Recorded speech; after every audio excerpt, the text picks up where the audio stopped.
সুপ্রিয় দর্শক, কারাতে দো অনুষ্ঠান দেখার জন্য আপনাদেরকে সাদর আমন্ত্রণ জানাচ্ছি। আমি আব্দুল শুক্র আলী শিকদার। জীবনে চলার জন্য যেভাবে শিক্ষার প্রয়োজন, তেমনি প্রতিটা মানুষেরই শরীরকে সুন্দর ও সুস্থ রাখার জন্য মার্শাল আর্ট শিক্ষার প্রয়োজন।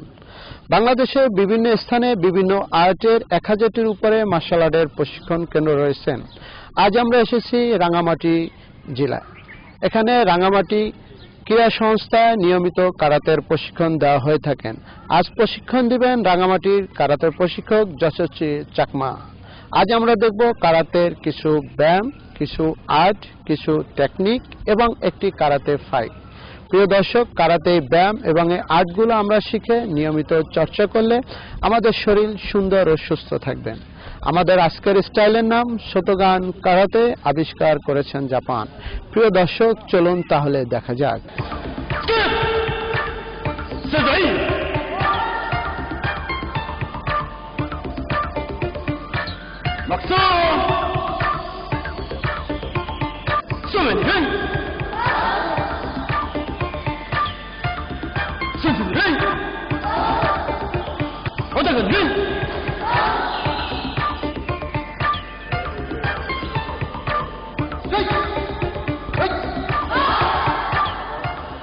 বিশ্ব কারাতে সংস্থা কর্তৃক অনুমোদিত শতকান স্টাইলে পৃথিবীর বুকে যেভাবে তারা অনুশীলন করে থাকে, সেই শতকান স্টাইলে আমরা এখানে অনুশীলন করে থাকি। শুরুতে আমরা ওয়ার্মিং আপ করে দিব। এই ওয়ার্মিং আপ করে নিলে নিজেদের শরীর রিল্যাক্স হয় এবং এই ওয়ার্মিংয়ের মাধ্যমে বিভিন্ন WKF সংস্থার অনুমোদিত একটি স্টাইল শতকান কারাতে। এই শতকান কারাতে স্টাইল পৃথিবীর বুকে যেভাবে অনুশীলন করে থাকে, আমরা সেভাবে রাঙামাটিতে অনুশীলন করে থাকি। প্রথমে আমরা অনুশীলন করব ওয়ার্মিং আপ। এই ওয়ার্মিং আপ করলে নিজের বডির ফ্লেক্সিবিলিটি বাড়ে, শরীরের রোগ প্রতিরোধ ক্ষমতা বৃদ্ধি পায়। প্রথমে আমরা সেই জন্য যে ওয়ার্মিং আপটা করে দেব।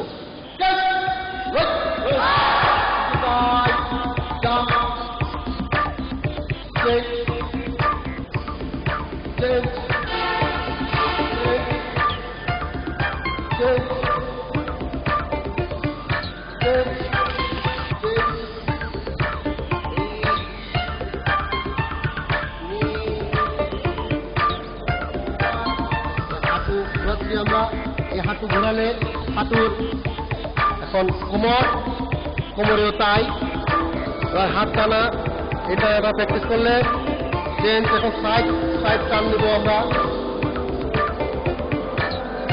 চেঞ্জ, প্যাটে যেন চেঞ্জ, যেন অনুশীলন করার সময় কোনো ধরনের কোমরে ব্যথা না লাগে। ওকে, চেঞ্জ। পায়ের রগ একটু টেনে নেওয়া।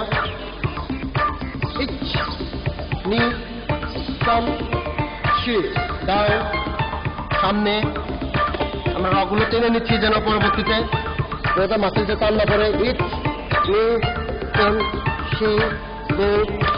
Change, change, change, change, change, change. একটু পায়ে রক টেনে নেওয়া যেন পরবর্তীতে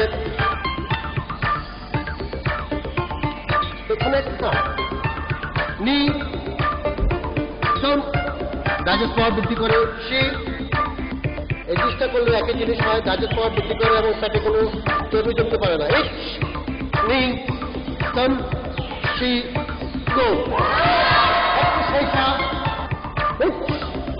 নি সাম সি গো। পাঁচের শক্তি বৃদ্ধি পায়।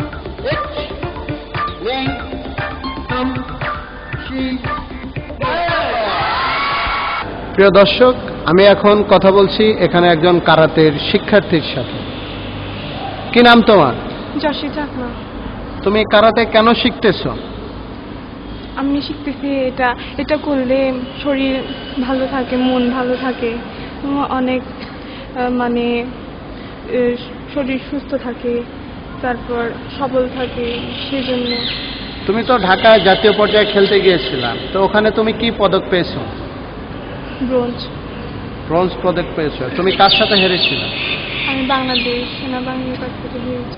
প্রথমে আমরা পাঞ্চ করব, চোদান পাঞ্চ, যেটাকে বলা হয় মাঝখানের ঘুষা, বাংলাতে বলা হয় মাঝখানের ঘুষা। এটা এখন আমরা অনুশীলন করবো বেসিক অনুযায়ী।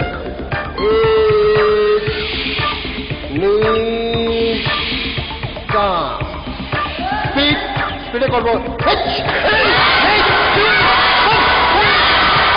ওকে, মানে আমার এই মাথায় যদি হিট করতে আসে আমাকে, তখন আমরা এই চোদানকে দিয়ে আমরা ব্লক করে থাকি। ওকে, বেসিক হিট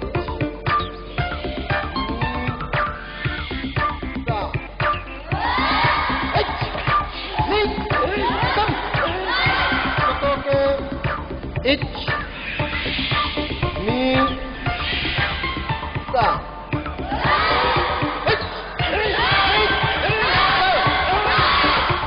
বুঝছিওকে কেউ যখন আমাদেরকে মাঝখানে নাভি বরাবর, নাভি থেকে গলা পর্যন্ত কেউ আঘাত করতে আসে, তখন আমরা ইনসাইড টু আউটসাইড, যেটাকে বলা হয় ইংরেজিতে ইনসাইড টু আউটসাইড, জাপানি ভাষায় বুঝছিওকে বলা হয়। এটা দিয়ে আমরা নিজেদেরকে রক্ষা করে থাকি।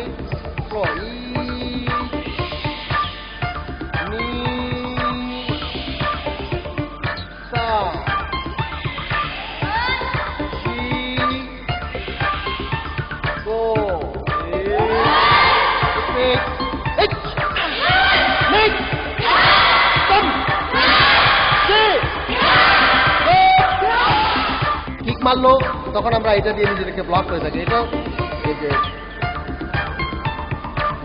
জোদান হতে পারে, চোদানো হতে পারে। এই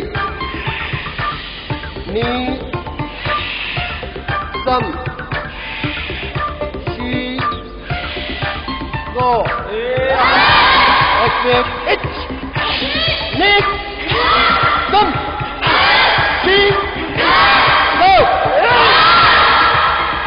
সচরাচর যে তিনটা কিক ব্যবহার করা হয়, একটা প্রথমটা হচ্ছে মাইগেরি, যেটা বলা হয় জাপানি ভাষায় মাইগেরি, আর ইংরেজিতে বলা হয় ফ্রন্ট কিক, বাংলা যেটা বলা হয় সামনের লাথি।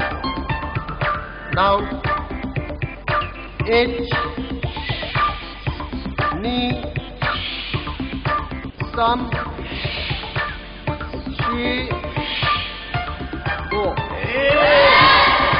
অ্যাকাউন্টে এইচ নিক সাম শি গো। জাপানি ভাষা বলা হয় মাওশিগিরি, ইংরেজিতে বলা হয় রাউন্ড কিক, বাংলাতে বলা হয় ঘুরানো লাথি।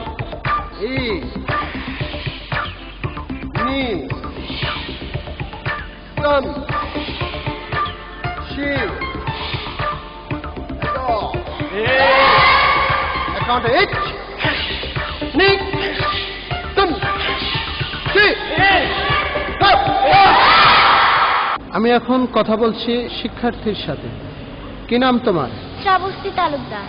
তুমি কারাতে কেন শিখতেছো? বাংলাদেশে যদি কোনো যে অবস্থা চলে তাই মিলে গুণতে কোনো প্রায় বিপজ্জনক হয়ে পড়ছে, তাই কোনো আমার নারী গুণতে মানে নিজরে রক্ষা করি পারতে এই কারাতে খুবই গুরুত্বপূর্ণ হইতেছে না, তাই আমি কারাতে শিখছি। এখন আমরা দেখাবো জাপানি ভাষা যেটা বলা হয় ইয়কগিরি, বাংলাতে যেটাকে বলা হয় পাতের লাথি, আর ইংরেজিতে যেটা বলা হয় সাইড কিক। সবাইতে ম্যাগির মতো উঠে চোদান, আবার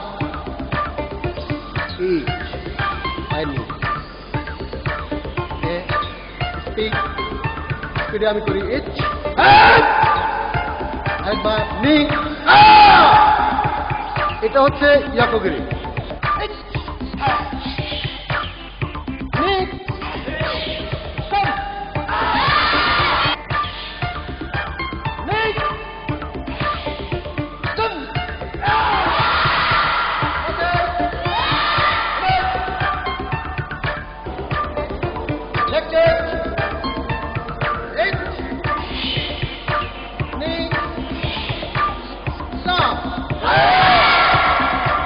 এতক্ষণ আমরা যে বেসিক দেখালাম দাঁড়িয়ে সেটা এখন আমরা তানবুনের মাধ্যমে দেখাবো। তানবুন মানে হচ্ছে 3 স্টেপ সামনে, 3 স্টেপ পিছনে।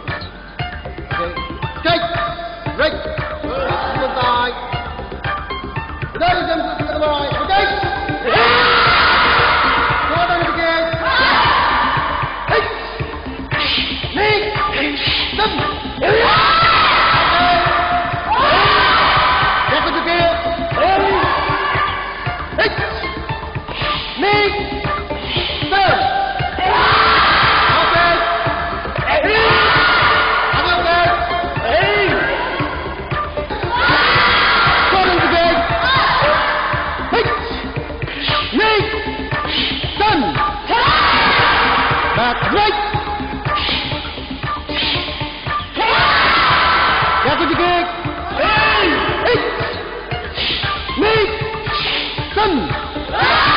Back, right.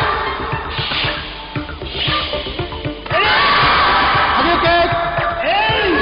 Eight. Knee. Done. Back, right. আপার লেভেল, মিডল লেভেল কিভাবে ব্লক করতে হয় এই জিনিসগুলো আমরা এখন দেখাবো। সর্বপ্রথম হচ্ছে আপার লেভেল ব্লক। কেউ যখন আমাদেরকে আঘাত করে সেটা আমরা জোদানুকে, যেটাকে জাপানি ভাষায় বলা হয় জোদানুকে দিয়ে ব্লক।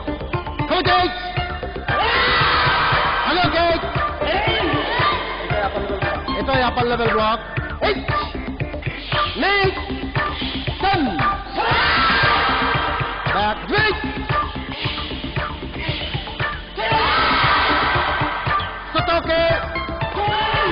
সোতোকে মানে মিডল লেভেল ব্লক। এই middle level block outside to inside দিয়ে আমরা নিজেদেরকে রক্ষা করে থাকি।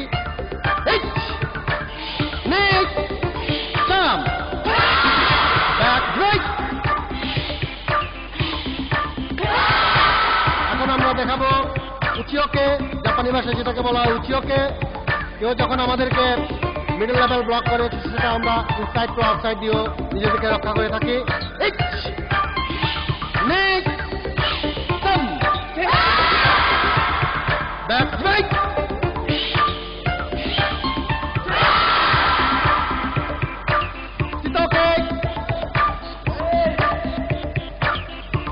চিতকে দিয়ে আমরা নিজেদেরকে রক্ষা করি। কেউ যখন আমাদেরকে মিডল লেভেল বা আপার লেভেল ঠিক করে থাকে তখন আমরা নিজেদেরকে এই চিতকে দিয়ে রক্ষা করে থাকি।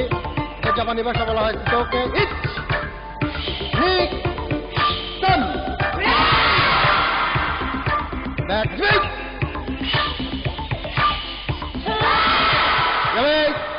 আমি এখন কথা বলছি রাঙামাটি পার্বত্য অঞ্চলের রানী, আমরা যার নাম শুনেছি এই এলাকার, ইয়াং ইয়াং। আমরা তার থেকে জানবো যে কারাতে শিখলে কি ধরনের উপকারিতা পাওয়া যায়। আমি একজন প্রাক্তন ছাত্রী হিসেবে বলতে পারি যে কারাতে কেবল আত্মরক্ষার কৌশল নয়, এটি একটি আর্ট ফর্ম। এটি শারীরিকভাবে একজনকে সুস্থ সবল তো রাখেই, মানসিকভাবে মনোবল বাড়ায়, আত্মবিশ্বাস বাড়ায়। তবে আত্মবিশ্বাসকে আসলে অহংকারের সাথে তুলনা করা ঠিক হবে না, কারণ সেন্সে আমাদেরকে যেটি শিখিয়েছেন সেটি হলো যে কারাতে করে আমরা যেরকম দক্ষ হয়েছি সেভাবে করে আমরা নিজেদের কি কি ঘাটতি রয়েছে সেটাও আমরা বুঝতে শিখি। আমি আঞ্চলিক ক্রীড়া সংস্থাকে এই উদ্যোগের জন্য সাধুবাদ জানাই। আমি সকল অভিভাবকের উদ্দেশ্যে বলতে চাই যে তারা যাতে তাদের ছেলে মেয়েদেরকে আরো বেশি করে উৎসাহিত করেন। এটি আত্মরক্ষার জন্য যেরকম দরকার এটিকে ক্রীড়া হিসেবেও ওনারা দেখতে পারেন। শারীরিকভাবে মানসিকভাবে তারা সুস্থ থাকবেন। আর তৃণমূল পর্যায় থেকে যদি আরো বেশি করে আমরা পেতে পারি, আমি আশা করব তৃণমূল পর্যায় থেকে আমরা জাতীয় পর্যায়ে আমাদের এখান থেকে ছেলে মেয়েদেরকে দেখতে পাবো কোনো এক সময়। এই জন্য অভিভাবকদের সহযোগিতা আমার কাম্য। এখন আমরা দেখাবো হেয়ান নিদান কাতা, যে কাতা কারাতে শিখতে গেলে দ্বিতীয় ধাপে অবশ্যই এটা দেখাতে হয়। হেয়ান নিদান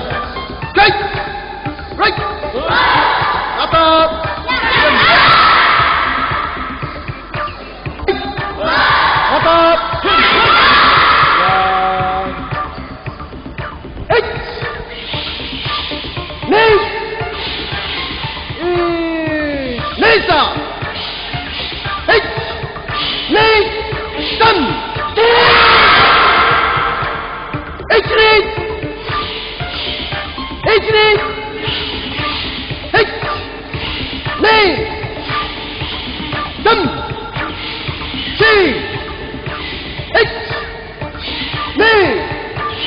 Hey!